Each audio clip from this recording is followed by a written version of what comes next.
Grammar की teacher, तुम नाच रहे हो, हम नाच रहे हैं, वो सब नाच रहे हैं, बताओ ये कौन सा ज़माना है। शागिर्द, ये बेगैरती का ज़माना है। टीचर बच्चों से, इंसान वो है जो दूसरों के काम आए। स्टूडेंट, मैम साहब, इम्तिहान में ना आप इंसान बनती हैं ना हमें बनने देती हैं। एक अजीब लफ्ज़ है सॉरी। बंदा कहे तो गुस्सा ख़त्म, डॉक्टर कहे तो बंदा ख़त्म। टीचर, सच और वहम में क्या फ़र्क है।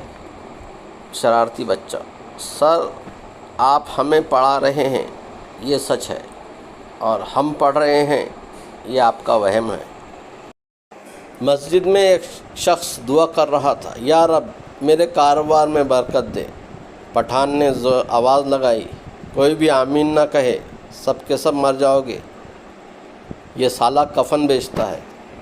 एक दफ़ा जंगल में घोड़े और गधे की बहस हुई। घोड़े ने कहा आसमान का रंग नीला है, जबकि गधे का कहना था कि आसमान काला है। बात बढ़ी तो घोड़े ने कहा चलो अपने बादशाह के पास चलते हैं। दोनों शेर के पास पहुँचे और तमाम किस्सा सुनाया। शेर ने सब कुछ सुनने के बाद कहा कि घोड़े को जेल में डाल दिया जाए। घोड़े ने एहतिजाज करते हुए कहा बादशाह सलामत, ये कैसा इंसाफ है, सही भी मैं ही हूँ और जेल भी मुझे जाना पड़ रहा है। बादशाह ने कहा बात सही या गलत की नहीं है, कसूर ये है कि तुमने एक गधे से बहस ही क्यों की। वीडियो पसंद आए तो लाइक शेयर सब्सक्राइब करें। सुनने का बेहद शुक्रिया। मिलते हैं अगली वीडियो में, तब तक के लिए खुदा हाफिज़।